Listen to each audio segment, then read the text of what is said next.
Welcome to today's episode of Two Pigs in a Pod, a podcast for the people of glazing by the people of glazing. I'm George Lewis, your host, and I'm glad to welcome onto the show today Chris Beck. Welcome to the show, Chris. Hi, George. So, for those that don't know who you are, and I'm sure there's not many people that don't know who you are these days, but can you briefly explain who you are and what you do within our industry? Yes, so I'm the editor of Glass and Glazing Products magazine, and as my fetching orange shirt I've got on at the moment says, I'm also responsible for the conference content at the Glazing Summit. Nice. And what initially you said about GGP, what initially drew you to that magazine? I know you'd worked on previous magazines before, but what initially drew you to GGP? So I've worked in kind of B2B publishing, specialist publishing for about 15 years or so, pretty much since I left university. I've worked on all sorts of industries in that time: firefighting, manufacturing, healthcare, country music. Would you believe? Nice. And I mentioned manufacturing, and I did that for about 7 or 8 years. Loved it. Fell in love with the industry.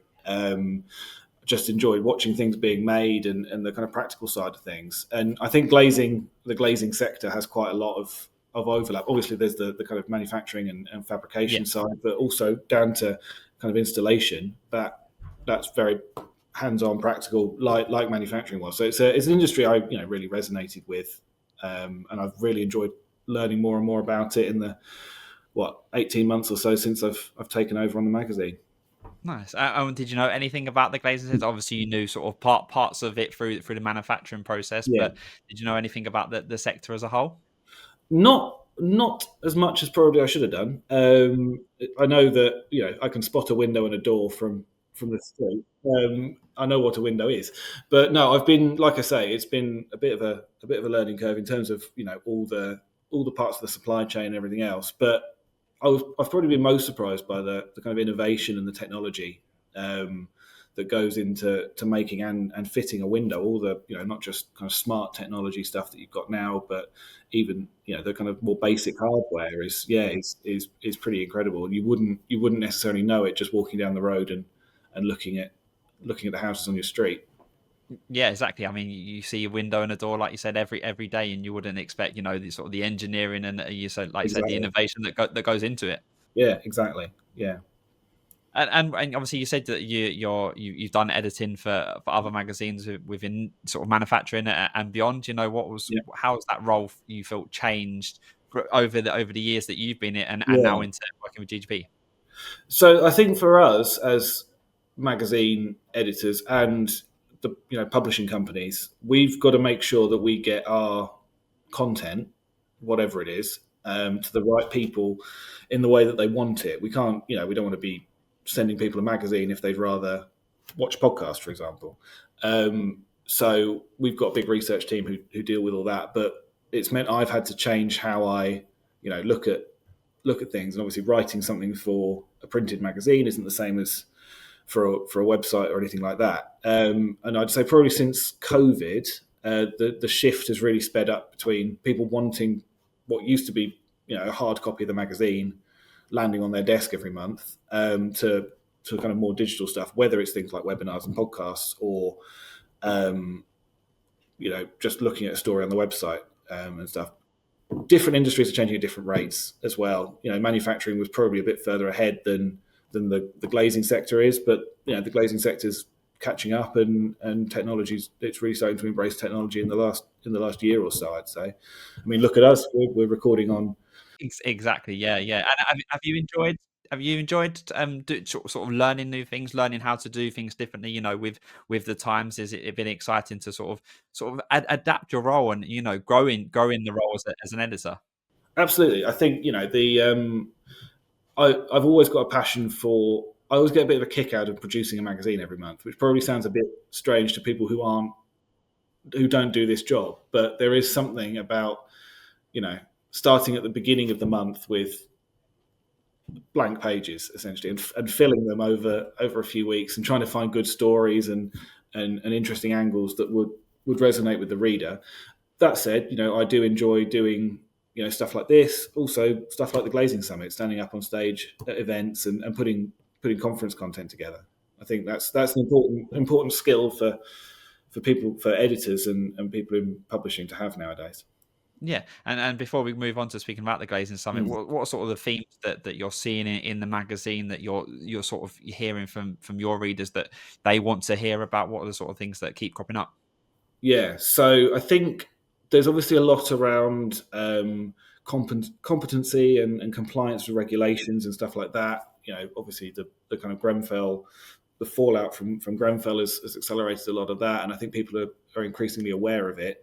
There's also a lot I'm seeing around sustainability, whether that's recycling used products, as it were, or in the manufacturing process itself, looking at more sustainable ways of doing that, sustainable supply chains and things like that. And there is quite a lot on that at the summit as well as in the magazine. So yeah, it's I know we'll talk about the summit and how we put that together in a couple of minutes, but a lot of what I'm seeing in the industry is reflected there as well. Nice. And yeah, we can move on to talk about the Glazing Summit now. For those, I don't think there'd be anyone that doesn't know what the Glazing Summit is. But if there's that random person that's just landed off on Earth, what is the Glazing Summit all about?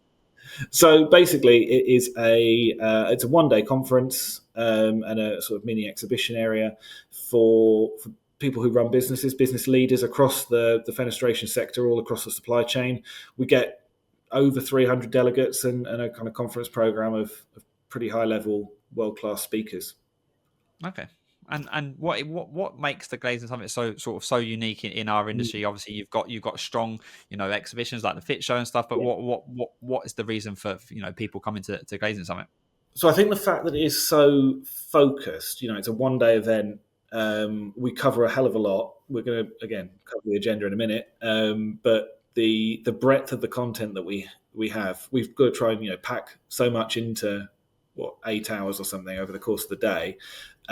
So yeah, if you are someone who is running a business or a decision maker within a business, we want you to come along because you'll leave with your head full of ideas and full of things that maybe you hadn't considered for your business. That's the whole idea of it. It's ideas sharing from what we hope are the best of the best within the industry and beyond.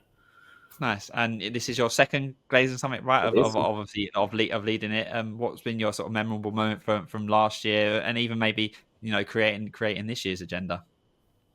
Yeah, well, last year was my first night away from our daughter at the time, so she was only about 2 or 3 months old at the time. So that was nice, getting a bit of sleep. Yeah. But Yeah. the day itself, the bit you actually asked me about, the whole day was great. It was good to see it sort of come together, a bit like a magazine every month, really. You've done all this work, and to see people standing up on stage and people engaging with it in the audience and stuff. If I had to pick one session, probably the mental health one. I know it's a topic that gets talked about a lot, but Yeah. It really sort of captivated the room. The people on stage were very candid with, sharing their experiences, and a room full of burly men from the glazing sector suddenly all shutting up and listening for 45 minutes was pretty impressive. So yeah, that one probably. Nice. And how do you go about curating the topics for the Glazing Summit? That I'm sure you could do it. You could do a 2-day event where you long, pack yeah. but sort of especially with it being 1 day and sort of a packed day. How do you go about sort of getting the topics together into that sort of one streamlined day? So obviously having the magazine helps because we can see what the hot topics are, what people are talking about through that every month, and sort of if there's certain features that we're running that are particularly popular, and indeed if we get an article from someone who it really stands out, then they're a good person to approach for speaking. I guess as well, you mentioned it earlier, but things like the Fit Show are great. Walking around talking to people on stands or listening to sessions there to see what they're talking about. A couple of the session ideas came from conversations at Fit. We set up a sort of steering committee this year of industry experts to talk about the sort of themes that they'd want to see, what they think would be there, and then, like you say, trying to cram all that into into one day is pretty challenging. But I think we've just about done it. I've twisted the events team arm about getting more sessions in there and stuff. So we've packed it, but it should be good. No, and naturally, how important are conferences like the Glazing Summit, for our industry, and the networking aspect, obviously coming from PiGs, Yeah, how important is the networking aspect that you're doing absolutely. after the conference? Yeah, well, not just after, but during as well. It's tough out there for a lot of companies in every sector. And glazing isn't immune to that. And there's all sorts of price rises and inflation, and you don't know what's going on in the world, so it's all a bit hectic. So making sure you've got a day, a kind of focused day, which will give you the kind of information that you need, um, is vital. And then it's not just the people on stage that are giving you the advice, but the person you're sat next to. You don't know the sort of conversation you'll have over a sandwich at lunchtime or over a beer at the end of the day that might either reinforce something you've heard on stage or come up with something completely new. I know a lot of people go predominantly for the networking and getting to know new people or seeing people they might not have seen for a long time, maybe even since the previous Glazing Summit, if not earlier. Yeah, and how you said before that the sort of the magazine leads into Yeah, what you put in the conference. Does that in turn, from what you get, what people say at the conference, either in conversation or on stage, lead you into what you're doing for the rest of the year for the magazine? absolutely. I mean, it's a two way street. The last 6 or 8 months worth of magazines have fed into the summit content, and I'm sure that we've got plenty of every word said on that stage will be valuable editorial copy. And for while we've got 350 odd people in the room, there's an awful lot of people who aren't in the room, and getting that information out to the entirety of the industry is sort of our role. And getting the so we'll be doing lots of content around the summit, obviously in the immediate aftermath, but probably if we spoke this time next year, I'd still be getting stuff out of this year's summit. So yeah, it's great. Events like this are something that we absolutely they feed each other. The magazine and the event 100% feed each other. Nice, and obviously can't get you on without asking for a sneak peek. At the time of recording, the agenda is sort of partly out there, but Yeah, is due to be released at any time soon. So, yeah, can you give us a sneak peek of what you've got going on? absolutely. Yeah, there's some really exciting stuff. Like I say, cramming it all in has been a bit of a challenge, and Yeah, working out what people are going to want to hear about. Like you alluded to, we could fill a 2 or 3 day event with this. Not that yeah. I want to give anyone ideas. Don't. If my bosses are listening, one day's enough. No, no, no. Yeah. We don't want to. Yeah, don't want to spend a week doing this, but we could. That's what I mean. And I'd say the kind of key theme, and I touched on it a little bit a second ago. The key theme running through the day is sort of business resilience and sort of finding your way through a tricky period. You could say that business resilience is our golden thread running through the whole day. Yeah, And we've got speakers from the Bank of England. We've got speakers from QuickSlide, Clever Bean Accounting. They're all going to be talking around kind of business improvement, business resilience, maximizing your profit. We've also got panel discussions looking at everything from AI to apprenticeships to energy efficiency and all sorts of stuff. There's also something that I definitely can't talk about, but it's a bit of a hands-on session okay, just before the afternoon break, looking at mental health. Like I said last year, yeah, that panel discussion went down incredibly well. So it's a topic that we were keen to kind of continue this year, but we didn't just want someone standing up on stage and saying mental health is really important, because we all know that. So this yeah. session will hopefully get people thinking about it in a slightly different way and engaging with it and each other in a slightly more interesting way. But yeah, we can't say too much about that. Watch this space, I guess. Yeah, exactly. Watch this space. Yeah. Nice. And do you Yeah. think, like, even though, like you said, it's a tough time for our industry as a whole, Mhm. we've seen, many stories that we obviously don't want to go into it too much today, but do you think it's actually an exciting time to be in the industry in terms of Absolutely. what the potential is out there? Like you said, some of the themes that you're covering during the day, like, that actually there is a sort of light at the end of the tunnel as such? 100%. Yeah, I think that's a really good question. And we'd look at just like we said earlier, the sort of technology and everything else that's getting involved there, but also ways this industry can grow. And I know Adrian at QuickSlide will be talking about that at the during the summit. It's not doom and gloom. It is what you make of it. And if you just listen to everyone saying, "Oh, the industry's the economy's down and we're really struggling," then you'll fall into that spiral as well. But yeah, 100%, there's opportunity out there. There's lots of great stuff going on, and people will always need their windows and doors replacing. It's just and it's sort of on the industry to make sure people know about that. And yeah, 100%, it's a really exciting, buoyant, as buoyant as it can be industry, and there's so much room for growth, and there's exciting things ahead with technology and all sorts of stuff. Yeah. Yeah. And what's next for the Glazing Summit? Like you Mhm. say, you don't want it to be a week long, even though you probably could get it a week. But Yeah. is there anything you sort of think that you can sort of improve or Yeah. add to the Glazing Summit? Like you said, you've got the networking aspect after the day's conference, Yeah. this year. But sort of, is there anything you think actually we could potentially add that next year or beyond? Yeah, well, I mean, we're always looking to evolve it. We've moved venues this year.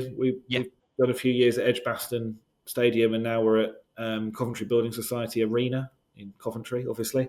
So that's really exciting. It gives us a few more options to sort of grow the event, do slightly different things with the space there. You talked about the networking, we've not really touched on. Yeah, we've decided that in the past there was the kind of formal sit down meal. We've yeah, decided to scrap that this year, and it's a more informal, straight after the event. No sort of going back to the hotel, getting changed, and dragging yeah, yourself back out again for to sit down around a table with people you've been sat next to all day. This is more informal, a bit like a PiGs event, I suppose. It's yeah, have a beer and exactly. a Yeah, chat with people, which I think will go down well. In terms of stuff I want to introduce, obviously, we want to make it as exciting as we can for delegates, but also we want to make it as interesting for the sponsors as well. The cool. event's Yeah, nothing without the sponsors. Should probably talk about them. So there's things I want to try and get involved where we do speakers corner, or get the exhibitors and the sponsors a bit more involved during the breaks, instead of just having people catching people as they wander past their little exhibition area. yeah, So I think there's something there, and also in terms of sessions, I, we'll see how this hands-on workshop goes down. But I think that sort of thing, because conferences are great, but they are they can be a bit of a slog. It's a long yeah. old day of just sitting and listening and taking notes. So I think things where people have to get up and about and mingle with each other and do something a bit different. That's something Yeah. I think is a really good idea. It's yeah. Yeah, no, I definitely think doing something different, trying something different is really important in our industry. You can easily get doing the same thing day in day out, or year in year out but yeah, Yeah. just trying new things, and like just trying to get people to talk, and like we know at Pigs, anything can come from an Yeah. event like Glazing Summit, like Pigs, where from just a conversation, you don't necessarily know where it can lead.